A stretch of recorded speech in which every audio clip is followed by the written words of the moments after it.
Gordon was resting in a siding. "Peep, peep, peep, peep, hello, fat face," whistled Henry. "What cheek," spluttered Gordon. "That Henry's too big for his wheels. Fancy speaking to me like that. Me," he went on, letting off steam. "Me, who has never had an accident." "Aren't jammed whistles and burst safety valves accidents?" asked Percy innocently. "No, indeed," said Gordon huffily. "High spirits might happen to any engine, but to come off the rails, well, I ask you, is it right? Is it decent?" A few days later, it was Henry's turn to take the express. Gordon watched him getting ready. "Be careful, Henry," he said. "You're not pulling the flying kipper now. Mind you keep on the rails today." Henry snorted away, Gordon yawned and went to sleep.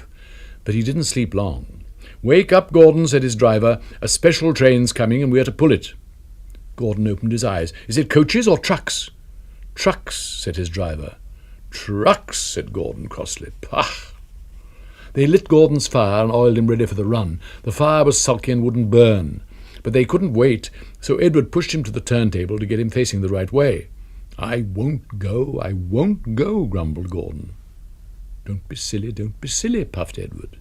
Gordon tried hard, but he couldn't stop himself being moved. At last he was on the turntable, Edward was uncoupled and backed away, and Gordon's driver and fireman jumped down to turn him round.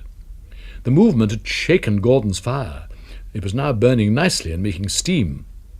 Gordon was cross and didn't care what he did.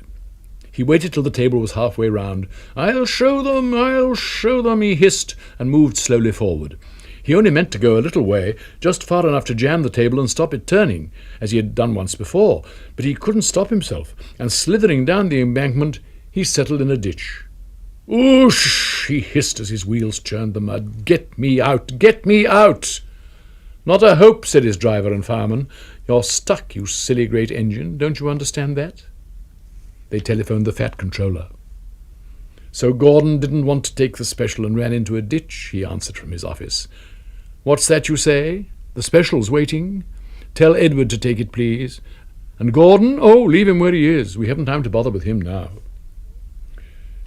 A family of toads croaked crossly at Gordon as he lay in the mud. On the other side of the ditch, some little boys were chattering. "Coo-hoo, doesn't he look silly? They'll never get him out." "Pshaw," said Gordon, and blew away 3 tadpoles and an inquisitive newt. Gordon lay in the ditch all day. "Oh dear," he thought, "I shall never get out." But that evening they brought floodlights. Then with powerful jacks they lifted Gordon and made a road of sleepers under his wheels to keep him from the mud. Strong wire ropes were fastened to his back end, and James and Henry, pulling hard, at last managed to bring him to the rails. Late that night Gordon crawled home, a sadder and a wiser engine.